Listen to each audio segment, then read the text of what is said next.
We're just seconds away right now from July CPI. Rick Santelli standing by at the CME in Chicago. Rick, we've got only a couple seconds before the numbers. What should we be looking at?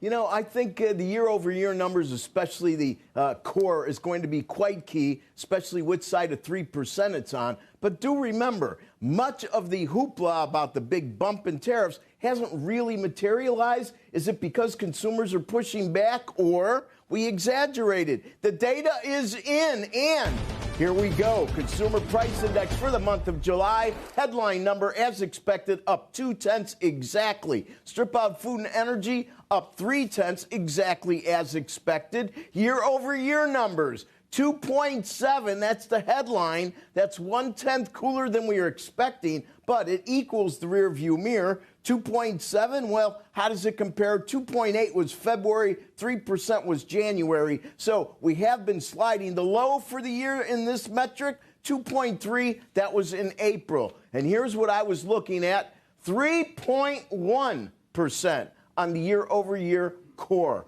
Definitely hotter than expected. It's hotter than the rearview mirror at 2.9. 3.1 would equal February. The high reading of the year was 3.3 in January, and that was the highest since May of last year. So if I look at the data on the month-over-month basis, exactly as expected. If I look at the year-over-year, obviously we got a little bit warm on the core. Now, we look at it sequentially. The headline number is 0.1 hotter than the 3/10s, and the 3/10s core is 0.1 hotter than last month, 2/10s. The only one that isn't hotter is the year-over-year, 2.7, equaling last month.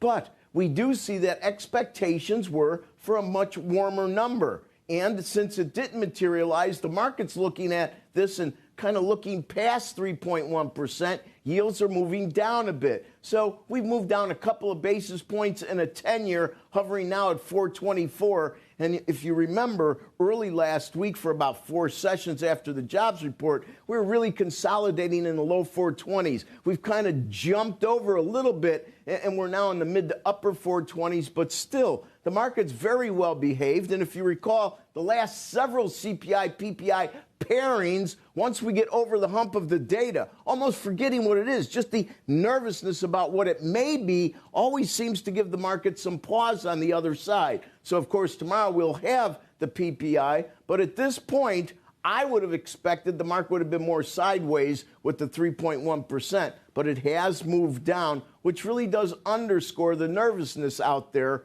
and how some of these surveys, whether it's business confidence or many of the other metrics that we use, University of Michigan and some of their inflation indices, with all the politics interceding in much of the economics of the markets, it certainly seems though those surveys were a bit out of whack. We've been told so many times that it just hang on, it's coming, it's coming, it's coming.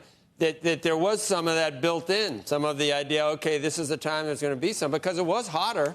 But obviously not as hot as what people were worried about. The market, the Dow was up 50 when the numbers came out. It's up 230 points or whatever. And then, as you said, yields didn't move up. It's not a huge move, but you can definitely see that a couple of basis points came off across the yield curve, right? So what people were thinking, this will finally be the time when we see it. We saw a little, but not that much. Does that summarize what happened?